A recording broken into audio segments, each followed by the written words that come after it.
Thank you, Angela. It is 6:03 now. The recovery process from the Key Bridge collapse is expected to take years and cost millions of dollars. And new this morning, the federal government is renewing its promise to help cover those costs. President Biden says, quote, Baltimore can count on us to stick with them every step of the way, and we will continue to have your back until the bridge is rebuilt. Secretary of State Pete Buttigieg also reiterated that sentiment. But our determination and the president's clear directive is that none of those procedural matters should stand in the way. And I should emphasize this is also true knowing that there are questions of liability, insurance, potential recoveries. It would not be the first time if our emergency relief fund is ultimately partly replenished with recoveries that are made. We're just not going to wait for that. Now, there are also efforts to ensure that funding in Congress. And Alexis Davila on your corner this morning with the details on the push from Maryland's representatives. Alexis, good morning.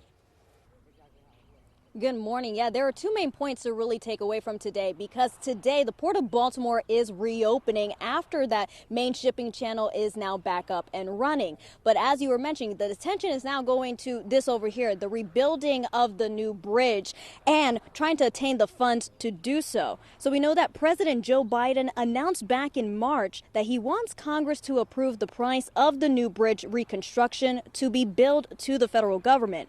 But that idea is still being discussed among politicians.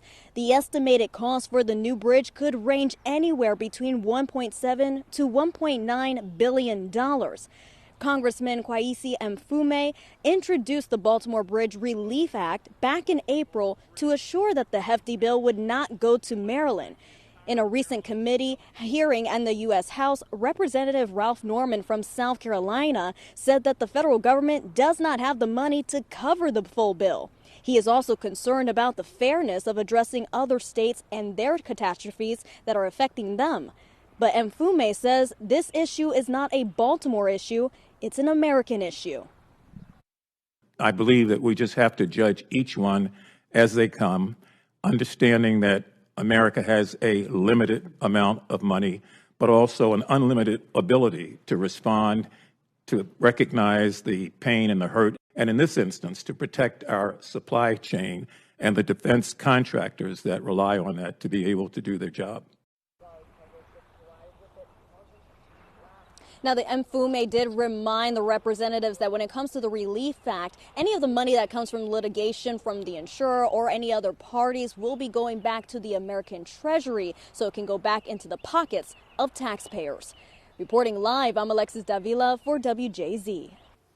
Thank you, Alexis. Meanwhile, MDTA officials say they haven't made a decision about a design for a replacement bridge, but that it'll mostly be built in the same location with a 4-lane roadway, tolls, and enhancements for pier protection. At a virtual community meeting yesterday, the MDTA set a timeline for rebuild milestones. So proposals for the project are due by June 24th. They'll pick a team by this summer. Construction could start by mid-2025 after the design is, quote, substantially developed. Crews hope to finish the project by fall of 2028. Local business owners impacted by the collapse tell WJZ that they hope to be a part of the bigger picture. If they are able to utilize those communities and offset any lost revenue, I think you're going to see a really great thing happen. And I hope and I urge them to not look outside the surrounding Dundalk, Patapsco area to focus right there and use what's there at their feet. Now, as for the future name of the bridge, MDTA says it's a very important conversation, but there haven't been any decisions on that either. If you missed the meeting, you can go back and watch the presentation online. Just head to our website, WJZ.com, for the link.